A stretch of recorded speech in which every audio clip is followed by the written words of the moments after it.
You're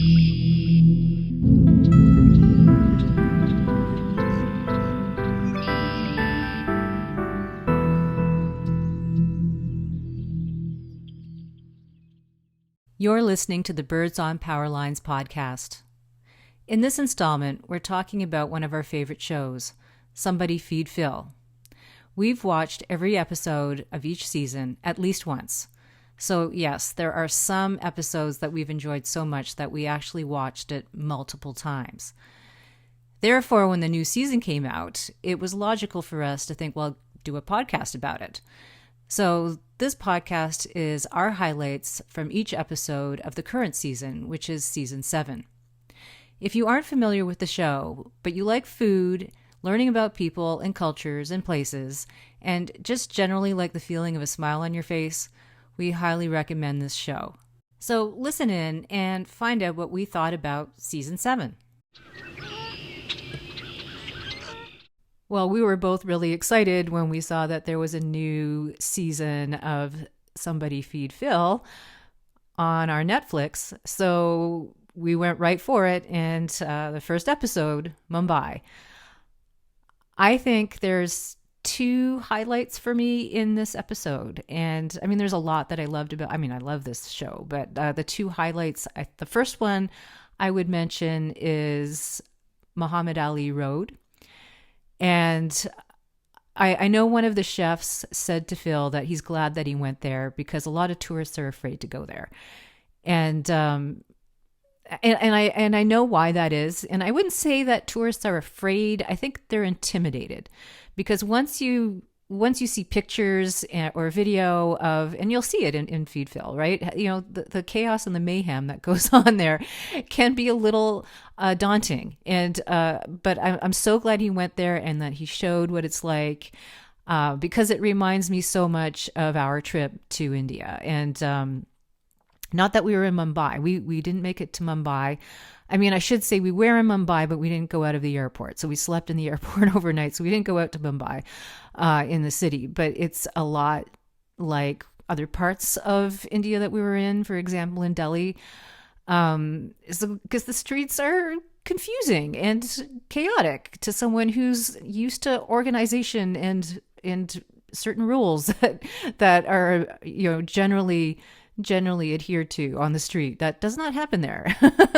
And there's a lot of other things that are going on there. And then you see the market and the food. And I think that's the highlight. Going to the market and seeing, first of all, the fusion of different types of foods and the fusion of religion. And I think that's the other thing that came out in the food. And that's sort of, you know, Phil's whole thing, that in order to understand the people, you need to go out to the people where those people are and experience their food and eat with them. And this was a great highlight there. So because the Muslim and Hindu religions are so predominant, the food has to reflect that. So if you want to sell your food, a lot of it ends up being vegetarian. Because there's different rules for the different religions, and vegetarian food tends to be okay for everybody. And so there's that whole fusion of religion in the food. And it was nice that there's a lot of vegetarian foods because we're vegetarian. And I know, you know, people might think you're watching Feed Phil and you're not, you know, you don't eat meat. But yeah, because he eats a lot of meat and a lot of different interesting parts of meat. But that doesn't mean we don't enjoy seeing somebody enjoy eating.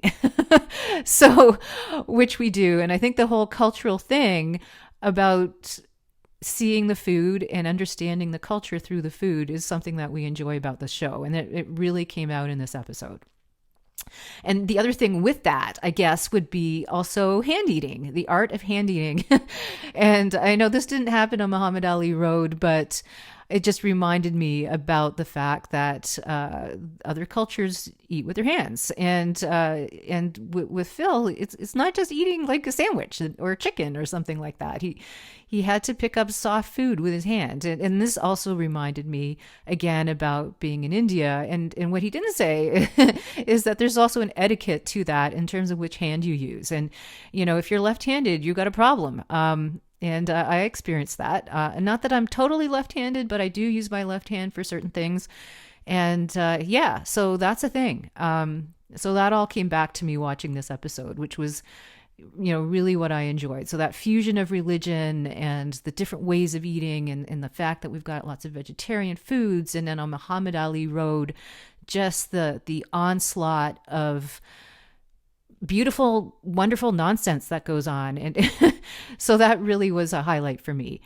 And then in contrast to that, the second highlight was high tea at his hotel, which I think was called the Taj Mahal Palace, which was opulent. And to me, that really highlights the other side of India and the wonderful service that you can get and the refinement of the food as well. So, on one side you got the fusion and the spices and the chaos and the beautiful insanity that goes on, and then on the other side you have this, really tight refinement, attention to fine detail, and just the contrast there. And high tea in India is amazing. I highly recommend that. So yeah, those would be my two favorite parts of this first episode. Yeah, I mean, one of the things that I honestly love the most about watching the show is just so like even when it takes place in like the States, it always has something that is just like completely new, except for like that maybe like that one episode, like, or the one or two episodes that like he did where like we had actually been to the places that he visited before. Wasn't like totally surprising, but still had like a different take on so many different like aspects of just like both local culture and like the culture of a certain country, the culture of like pretty much anything. And it's just I really it's like almost traveling the world without really leaving your house, which I mean, of course you'd want to leave your house if you wanted to travel, but it's a good replacement for traveling. But in terms of this episode, I really loved the little segment where Phil joined the Dabawalas, the delivery people of Mumbai, on their like daily rounds, and it just is so fascinating because we don't have anything really remotely like that. I mean, I know like we have like those food delivery services like DoorDash or whatever, like in most places in the world have that kind of thing now, but I think this is just so interesting because it's not like an app service, it's just people going on bikes like in uniforms all over the city, and they're taking like home cooked meals from one person to another, and it's just so amazing that they're able to do this so efficiently and so like personally, and like it's so organized, and it just feels like really, like, I mean, the best thing you can get is a home-cooked meal for most people. I mean, sure, you can get, like, a fancy gourmet meal, but really the best food you can get is something that is made by someone you know or someone you love for you. And it just is, like, it's so amazing that there's an entire service just dedicated to delivering these meals to people who are at work from the people who are, like, at home. And I just find it so cool because like the roads and everything, it's like a hugely populous city, but the roads and everything are so chaotic with all of these people.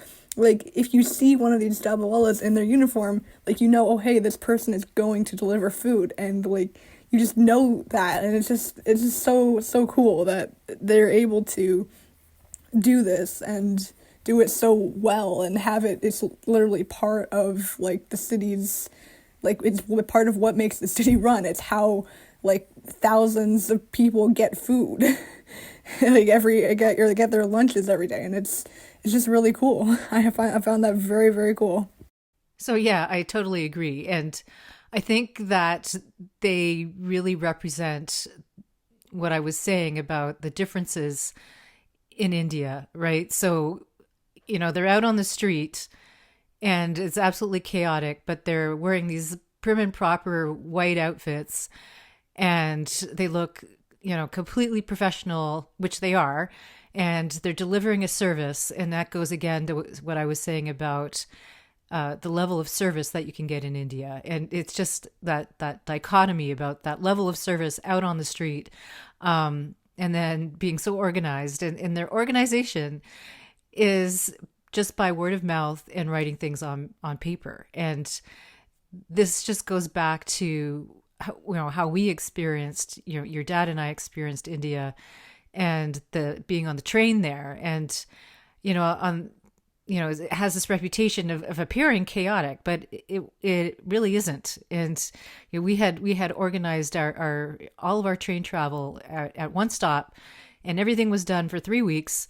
And not only that, but we had meals on the train, and the meals were delivered in these, amazing little foil containers that could be completely recycled and or washed and then used again. And that you also saw that with these guys. The containers were not plastic, they were metal, and they could be reused. And it really just shows you the level of organization that takes place there.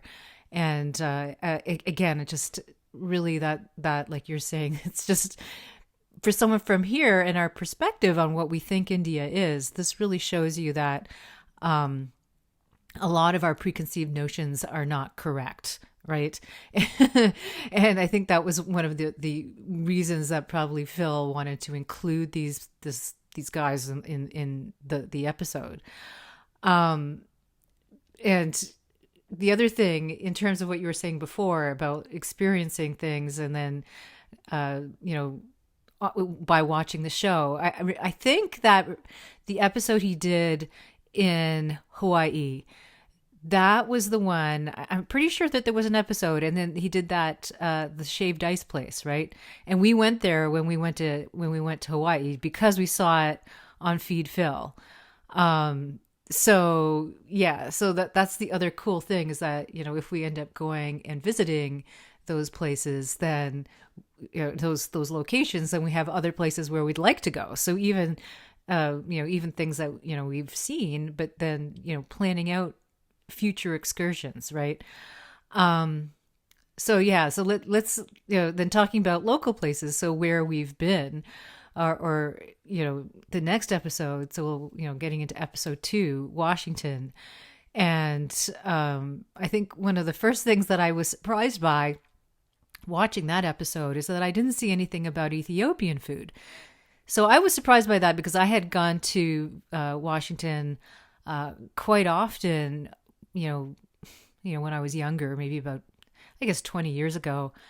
That sounds scary, but 20 years ago, and Ethiopian food was a thing there. So maybe that's not the case anymore. So I was actually quite surprised that he didn't say anything about Ethiopian food. Because, like I said, when I first started going there, that was the thing. When you go to Washington, you have to go and eat Ethiopian. So I guess times have changed. Either that, or there's something else that people listening to this could experience in Washington, because maybe it is still a big thing, and for some reason Phil did not include that in his excursion for episode 2. So even though I was thinking that I would see Ethiopian in this episode, and like I said, that could be completely out of date now, but I think what this episode did really, really well is to show all of the different cultures and world influences that we have in Washington. And I think that almost a dizzying number of different types of food that he had. And I think that really shows another side of Washington that a lot of people don't think about. And I think Phil did an amazing job of doing that. And it goes right back to, learning about cultures through the food. And with that, there were so many stops and so many guests, by the way, that it's hard to pick a favorite, I think, from this episode. So I think if I think back on it, a couple of highlights would be when Phil was at Baked and Wired and just sort of saw the group of women outside having a good time and decided to join them. And that, while the sweets look great, but that was also Phil at his best, right? He always seems to try and do that and just interact with the people there, either on the street or just, at the place that he's at. And he did that with these women. And I think they were there they were celebrating. I don't know if they were celebrating, but one of them was, I think, about to get married, and he had this really great interaction with them, which was fun to see. And that really shows how approachable Phil is. and, just how much he loves people. And I think the next one was at Ben's Chili Bowl and his interaction with Ben's widow, Virginia. And, her reflecting on how MLK was actually eating at that place. But I think for me, while that's great, I mean, the highlight was, when I think Phil was eating the half smoke or whatever that was called. And he said, he said he enjoyed it, and then she said that, oh, that's something like that's an honor coming from you, and then he just turned that around and said, no, this is an honor coming from you, and that again is Phil at his best. And then in terms of other cultures, when he went to Matsuria, where that was the place where it's run and everything there is done with people who are hearing impaired, and just that he wanted to include that, and the whole philosophy at that place about making their food inclusive, right? I thought that was really such an interesting way to think about it. And people who are hearing impaired are wanting to be included, but also being inclusive, and including that is another part of it. And then guests, of course. I mean, everything from, famous comedian from Israel, and I can't remember her name, to Pete Buttigieg. And then, of course, the joke to Max was from Norman Lear, and, the late Norman Lear. And that was such a poignant way to remember Norman Lear. And obviously when they were taping it, he was still with us. And I was just really struck by, here's this guy on this show, and this might be the last time I ever see him doing something on screen. And, and how he was saying, well, when I get back, we'll go out and eat. And I don't know if that actually happened, but I just thought that it was just such an amazing connection, and also made this episode very enjoyable for me. And, again, just, why we enjoy watching Phil. Yeah, I mean, I really appreciate the fact that they highlighted so much of like the diverse culture in Washington D.C. and like you said, that restaurant that was run entirely by the team of people who were all like amazing chefs and servers, and they all just are hearing impaired. And I also thought that was pretty cool, because I mean, where else would you see that except somewhere in the States? I mean. I mean, in general, from maybe it's just from like where the region in which we live, but it just it just seems like something that, like, of course that would be something that you'd be able to find in like a major metropolitan area in the United States.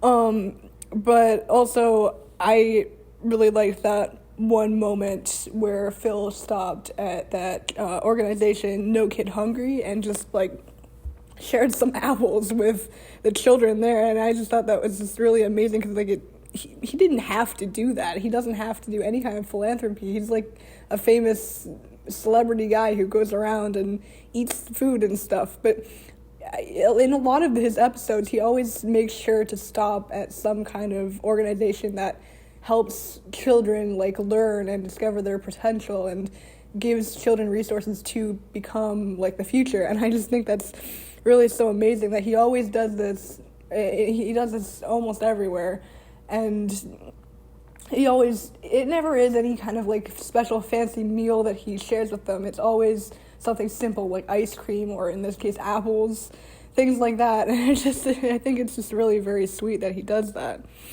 I mean, and also in general, but also in specifically this episode, probably because this is one of the few episodes that we've seen that I've actually been to the places where he's going.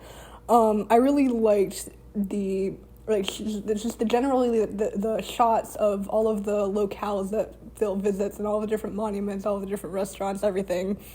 And like I've noticed in general in this show, like the shots that they make while like passing between different restaurants where he's stopping at, it always, like, yes, it shows that Phil's in a place, but it's more of it's place that they're shooting. Like, they want to highlight the beauty of the place that they're shooting in, and Phil just happens to be like having a grand old time in it. Like, there's Phil enjoying himself in like this crazy, beautiful place. And I think it's really amazing that like there's been so many episodes of the show. There's been 7 seasons of the show, and they still are managing to shoot the scenes, like the transition scenes that you wouldn't normally pay attention to, in such a unique way that those are the scenes that actually really, in my mind, stick out for me. And I just think really the film, the crew is doing a very good job, and I think it's a good thing that Phil decided to open this episode by just treating the crew to a nice breakfast. And that gave me a bit of a laugh.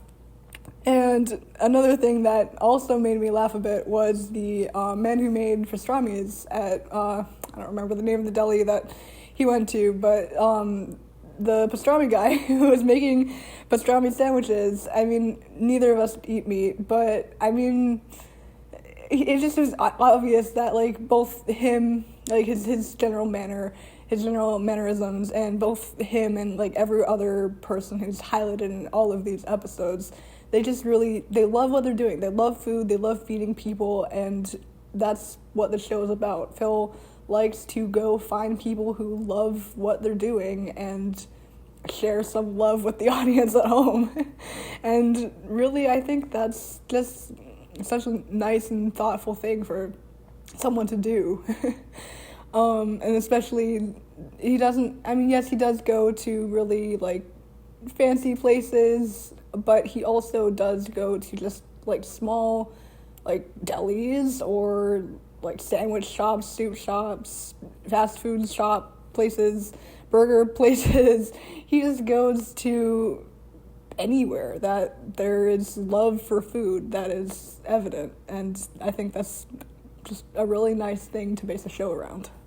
Yeah, Kyoto was a very interesting episode, just to start that out. I mean, I really loved the fact that, like, even though it was, like, every place that Phil visited was very diverse, and, like, every little spot had its own, like, character, like, an undercurrent of the fact that, like, Kyoto is just very, very, very serene, very peaceful, especially for, like, a large city. It really just struck me, because like, I mean, where would you see a city that's like filled with hundreds of thousands of people, and it's like Phil said, it's almost entirely quiet. And I just find that very, very amazing. And I really liked the fact that they intertwined like the old like shrines and temples and stuff that are like thousands of years old with like modern architecture. And that's probably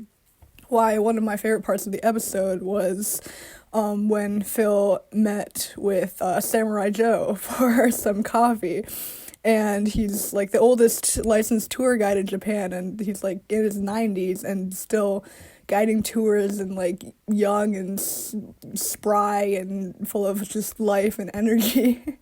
And I just found I found him very like very endearing, like someone's like anyone's grandpa, honestly. And I really liked how, like, even though he is like almost a century old, he still like was joking around, and like he used his phone to take pictures of all the food at the end when Phil got together with everyone from the episode and they all ate together like he does on the show. And I just found him very, very fun and endearing. And to go along with that, I also really liked the restaurant, the Kichi restaurant, with the chef Makoto Kichi Yukimura. And I loved just everything that he did with like the omurice, and having just such a fun time with it. And I just thought it's really amazing how there can be people who just love what they do, and it gives them energy and life, and they're able to share that with others, especially with food, or with just really sharing their like their interpretation of like what it means to live in Kyoto with people who are coming like from abroad, or with people who just have lived there their whole lives. And they, yeah, I just find that very, very admirable that there are people in the world that are willing to share like a part of them with other people to help other people love what they love. And that's like, honestly, that's something I saw like throughout this episode in particular. I mean, of course, throughout all of Phil's episodes, he always meets with people who really just love what they do. But especially with this, I just found it so interesting that people were able to have such like a zest and enthusiasm for what they do and their lives, and they're able to share it so well with others through food. And I just really loved the energy and enthusiasm in this episode, even though it was in such like a serene, tranquil place that you normally would think, oh, very like calm, peaceful, maybe not like too much vibrancy in life. It's just like somewhere that is relaxing and peaceful and full of history, but at the same time it's modern and new and popping with flavor and character. And it just that really kind of struck me while we were watching this episode. I think, reflecting on what you were saying earlier about the continuity from every episode and every season with Phil just walking, and, him walking around Kyoto was, just like you're saying, the continuity of that, but just another unique way that this show shows the location that Phil is in. And it was just amazing to see the sites that he was just walking through, these ancient temples, and then the Philosopher's Walk, and, all these beautiful places. And, him describing how he could be walking down a city street and then taking a turn, and then all of a sudden there's this ancient temple. And then, so that really hit home for me in this episode. And then the other thing, and it was stressed over and over again, about the cultural aspect, about how there would be these places that are just devoted to making something perfect. And, they showed the ancient tradition with the geisha. I don't know if it's geisha, and the tea ceremony and all that comes with that. And how many years that the women train to be able to do that properly. And, and all the tradition that comes with that. But then there's other things like the wife and husband coffee shop where he went with Samurai Joe, and the specialty there was just bread with honey on it, which sounds really simple, but it was amazing. Or going to Jugo with Rene Redzepi just to have the buckwheat noodles, and that's what they did there. He that chef, he made the buckwheat, he harvested that and made the noodles. And then going to that ancient sweet shop with the mochi and roasted with the soybean powder. Apparently that was like a recipe that was done for 1,000 years. I mean that's just where else would you see something like this? And so I thought that was amazing. And then the other thing that really I thought was really sort of nice and kind. I don't know another word to describe it, but when Phil went with his friend Julia to Rene Redzepi's pop-up shop or pop-up restaurant, and him being that famous chef, and how they were just overjoyed with the beauty and the whole experience of sharing that meal together, and how they were saying like they could have another meal, but it would never be the same because they wouldn't be together in that place and time, and how that actually brought tears to Phil's eyes, and it was just such a touching sentiment. And again, being together and the togetherness around food and the amazing artistry that goes with that. So these were things that I thought was a real strong theme in this episode, that really hit home with me. Episode 4, Reykjavik, Iceland. That was amazing. I think what I love the most about this episode is seeing Phil out on the land doing his regular walking thing, because the scenery there is just so amazing, and it almost makes me want to go. I mean, I think Eventually I'll get there, but I think I have to work up my, because I love being places where it's hot. So this is the opposite of that. So I think I have to work up my nerve to even go there in July and realize that it's July and I'm wearing a winter coat. But I think that it's so beautiful there that I really must go and see this for myself. In terms of his experiences, him snorkeling was hilarious because I love snorkeling. But yeah, I don't know if I could do it in water that is 1 degree above not being liquid, according to Phil. But I think that I would try just for the experience of being at I think it's called Silva. Yes, Silfra. Not that I speak the language, but it looks like Silfra. And right now I'm checking because and to recommend this, there's a website for the show. It's called philrosenthalworld, and I really recommend it. Oddly enough, even though this is a great website, the one thing that I really enjoyed about this episode doesn't seem to be showing on in terms of his food experiences. It doesn't seem to be working on the website, which is oddly enough. And I'm pretty sure that this is the one that's missing. But he was out on the land having a picnic, having traditional Norwegian, I guess, traveling food. It wasn't necessarily that I would eat the food because he had fish jerky, and since I'm vegetarian, I wouldn't eat that. But I just enjoyed watching him try to eat it. But the reason I liked it, this particular scene, is because he was out basically having a picnic. And in my mind, everything tastes better when you're outside.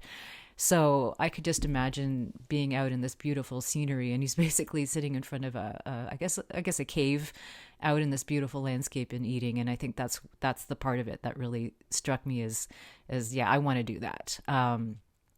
So that was the highlight in terms of the food. And then he spent a lot of time experiencing the food of other places in Iceland. And I guess that he was doing that to show that Iceland is more than just the traditional food, and he was showing the breadth of choices that you could have there. So those are the highlights for me with this episode, and I'm curious to see what you thought about the episode yourself. Yeah, Iceland was definitely such a beautiful place. I mean, I would definitely visit, if only for the baked goods, since I love them. I loved his little detour to a bakery where he chatted with those, I guess, college students who were off exploring different countries together. I thought that was a really nice thing. I'd love to do that if I ever got the chance to. And I mean, there might not be that much that either of us would be able to eat there, but I would honestly want to see the scenery more than even just the food. I mean, I know the show is Somebody Feed Phil, but I would honestly go to there for the scenery because it's just so, like, diverse both in terms of, like, its landscape and its culture. I mean, like, just watching the episode, like, having, like, volcanoes and glaciers and whatever, it kind of reminded me driving around the Big Island in Hawaii. I mean, of course, there's no glaciers in Hawaii, but with the volcanoes and the different, the changes in the landscape and such, going from, like, volcanic eruption sites to, like, lush greenery in a matter of minutes, it's reminded me of that, and I really liked the scenery there, too. But I also was struck, as I mentioned, by, like, the amount of cultural diversity that there is there, because, like, I mean, I guess it just goes to show that, like, anywhere you go in the world, there's always going to be, like, people. And it doesn't matter, like, where you go, there's going to be a mass of people, and everyone's going to bring their like, the best bits of what makes them to the table, and everyone's going to get together and, like, transform wherever they are into some new great thing. And I honestly, that's another thing that the show is about, just showcasing. I mean, sure, we're in one country, but there you can get, like, food from 20 other countries here too, just because of the people who live here. And I think that's a really nice thing that Phil does with the show. Well, episode 5, Dubai. I honestly, I thought out of all the episodes so far this season, I really liked the opening of this one the best, just because it just seems like such a Phil thing to do, to just get a very expensive, the most expensive burger in the world and accidentally drop it on the ground. It just seemed very, very on brand for Phil, and it was a very, very funny way, I think, to start the episode. But actually, I think my two other favorite parts of this episode were the Arabian tea house and the little excursion he had skiing and sledding inside the like United Arab Emirates like mall, like the huge mall. And I mean, I think it's really crazy that he first went there like 5 years ago, and all he saw was the mall, and it's like the biggest mall in the world. And it's so amazing that like you can have so many things in one place. And I just thought that was pretty cool. But I honestly really liked the Arabian tea house because like there just seemed like to be such a broad showcase of like just general Middle Eastern food in like one location. And I thought it was like just really nice how it was like, because I think the owners of the restaurant, they said that a lot of the recipes, or the recipe for one specific dish, was based off of the mother's recipe, and occasionally they'd give it to the mother to taste and make sure it's up to her standards. And I noticed this in several places throughout this episode, that like family is like just a really big important part of the culture in the whole country, but really in Dubai specifically. And I just thought that was really nice that like Phil decided to showcase that. And I honestly thought I was a little bit disappointed he didn't bring his wife or any of his children with him this time, because I do enjoy the episodes where they're all together. But overall, those were the two places that I liked Phil visiting the most. So I think I would agree that the experience in Dubai was really focused a lot on knowledge and food being passed down from family, and in particular mothers, as you were talking about in terms of the tea house. And I think for that reason, I also really liked when he was at the House of Miriam, or Beit Miriam, and he was interacting with the mother-daughter team there. And, you know, not that I would eat the raw meat, but the love and the knowledge and the feeling that went into the food there. And again, it made Phil emotional. In he had sort of a moment there, and I think I really enjoyed that, because it was the whole experience, not just, you know, the food, and it was the experience of what it meant. And you know, and I think I really enjoyed that part of this episode. And you know, and how he was also breaking fast because of Ramadan, and I think it was Eid, right, in that evening that they were together. But definitely breaking fast, and that sense of community and around food and tradition. And I think also I enjoyed seeing him being out in the desert after the falconry time, and having like the traditional way of eating and the traditional food that was there. But the other thing about the Dubai episode comes back to what you were saying earlier about Iceland and all the different cultures that came there. And like Phil, I experienced Dubai at the airport, and I didn't go to that giant mall. I was just in the airport mall. And that's pretty much my experience. So I never really thought about, in knowing all the cultures that go to Dubai to work, I didn't really think about the fact that they're bringing their cultures with them. So here's another example where you can go somewhere and experience all of these cultures and a fusion of those cultures in a place that you wouldn't really think to that would be, right? You're not really thinking about that in terms of that aspect of Dubai. And I think, like you said, Phil really is good at bringing that out. And I think that would be another highlight that I had for this episode. Episode 6 in Orlando, I think, continued along the lines of a little bit about what we saw in Iceland and Dubai, because he spent a lot of time showing the fusion of cultures that have come together in a spot that you might not otherwise expect. And in this case, they came together because of the industry there, because of the theme parks. And we have all these people there. And there's other reasons as well, but the theme parks is one of them. And the industry that brought with it. And here you have all these different people from all over the world. And they, of course, again, they brought their food with them. And so, again, continuing along that line, and Phil shining a light to that aspect. And I think here, one of my favorite places that he went to was the Sambaguda ice cream. Like, I did enjoy the East End Market as well, but the Sambaguda ice cream, and I really want to try that vegan halo. So next time we go, I guess we'll have to try and, if we end up going to a theme park, try and rent a car and go into Orlando and try this, because I'm really intrigued, especially when he says it's one of his favorite Sundays anywhere in the world. And of course, he's had a lot of ice cream, and I really would like to try this.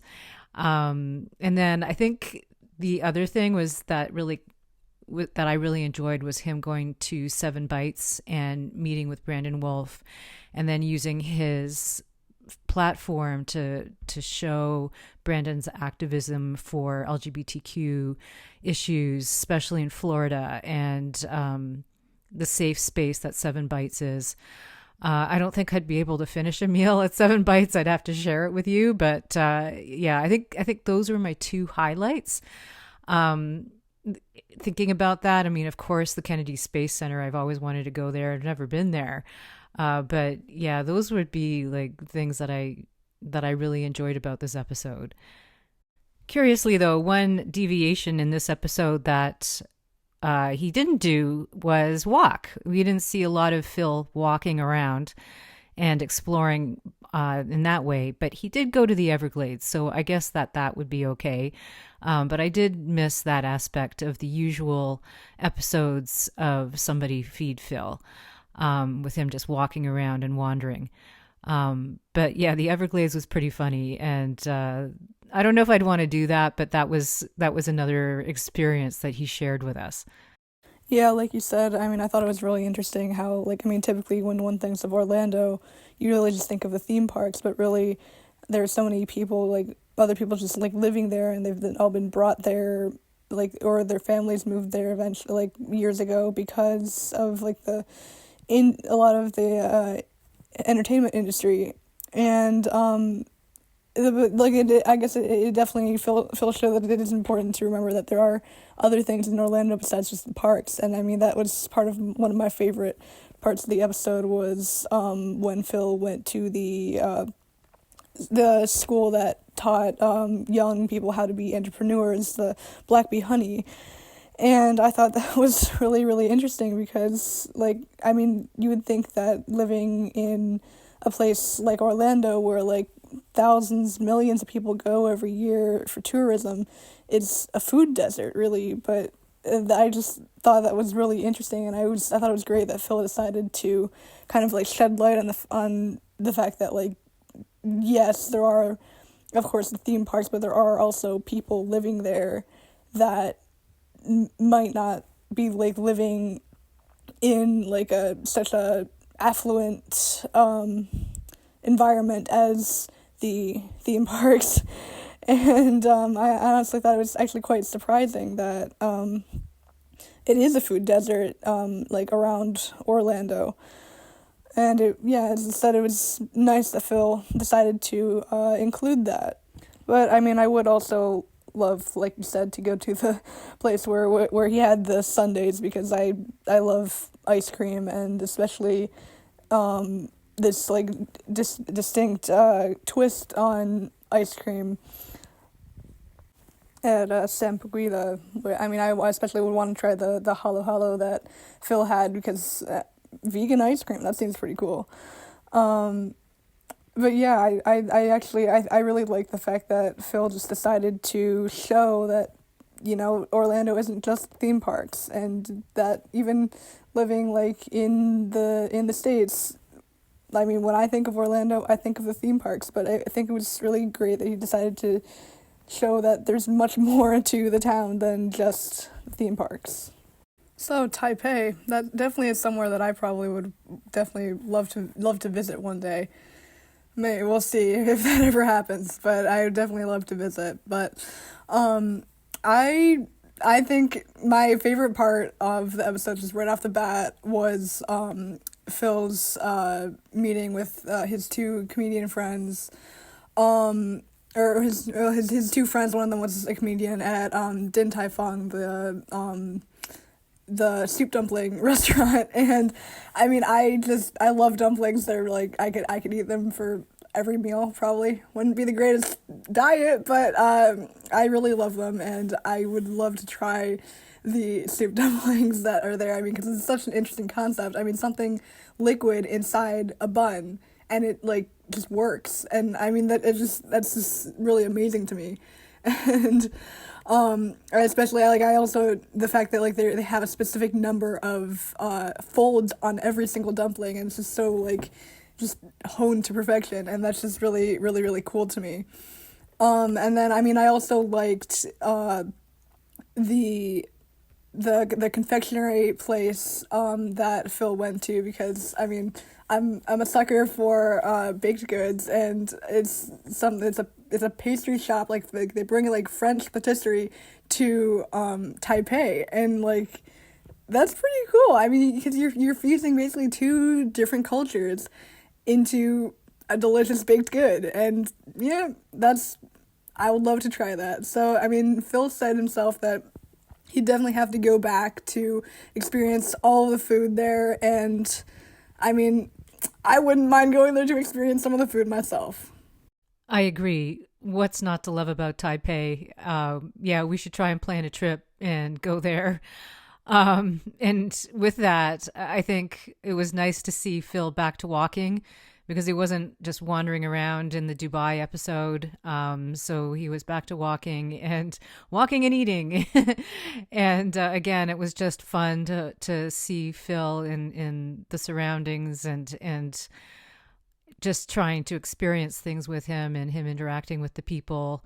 And I think that brings me to my favorite part, actually, was just Phil interacting with that young couple that was just getting married. I think that was when he was walking around with Charlene Yang, I think, because they went and they tried a bunch of different places in the market, and then they went over to the confectionery. So I'm thinking that was when that was. So that was just great, and he was, feeding them. So I enjoyed that. And another thing, a highlight, was when he was having breakfast. He was having breakfast at that fancy hotel. And when they were eating breakfast, they were talking about having the peanut noodles. And yeah, so Palais de Chine Hotel, right? So that place. And when they were having breakfast, they were talking about the peanut butter noodles, or the peanut noodles.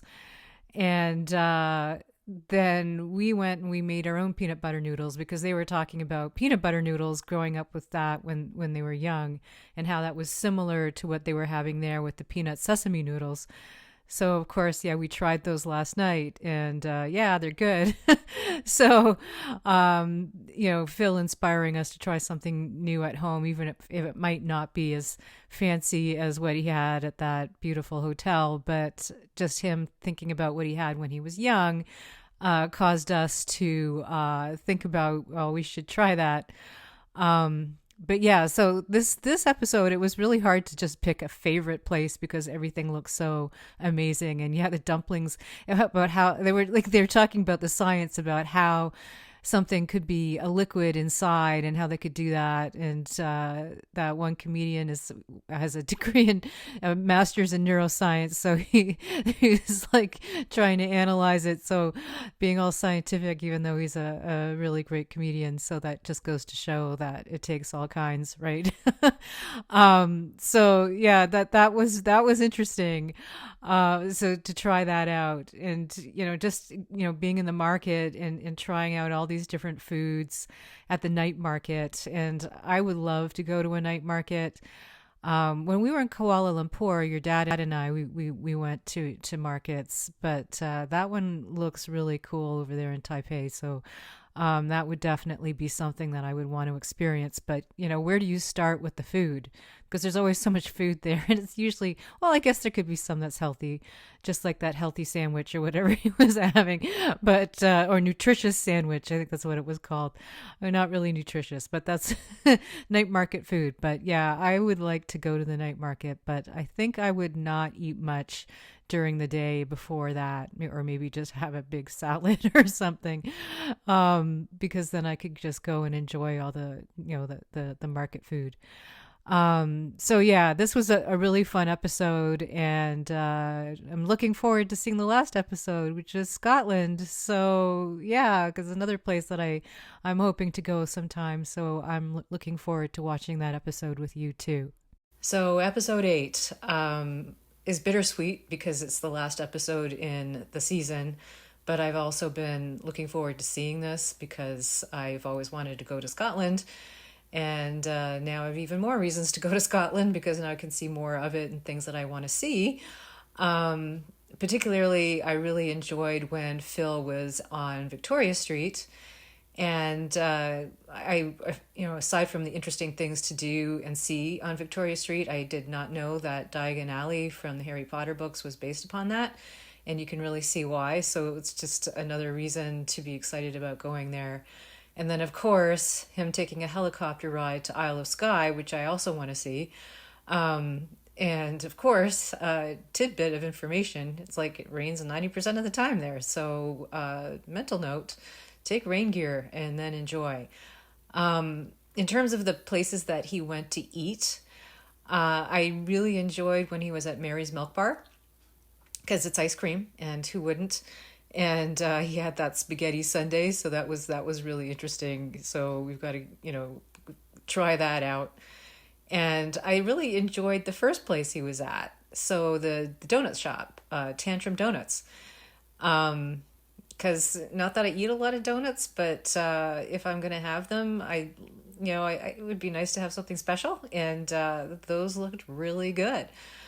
And then I really like how he ended the season about how he wants everyone to travel if they can, and because that's the best way to get to know people. And I think now that I always would take opportunities to travel if it was presented to me, and that's how I ended up going to Italy when I was younger, and then to India.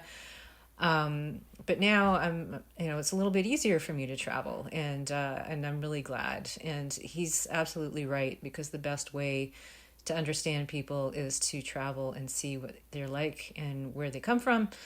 And of course, as always, experiencing food with them. So I really liked, his sentiment at the end of episode 8. And now we have to wait for another season, and that could take a while. So we'll probably end up rewatching some of these episodes again, like we usually do. But anyway, so that was season 7 from my perspective. The funny thing is, I was going to say the exact same thing about my 2 favorite places. I also loved Tantrum Donuts and Mary's Milk Bar. Yeah. So I guess we have pretty similar tastes in terms of the kind of food that we're looking for in terms of this episode. But I know definitely it is one of our goals to eventually go to Scotland and go to Isle of Skye and see all of the beautiful scenery there, first and foremost, but also because, if you've listened to our podcast before, we're huge Neil Gaiman fans, and Neil Gaiman endorses Isle of Skye.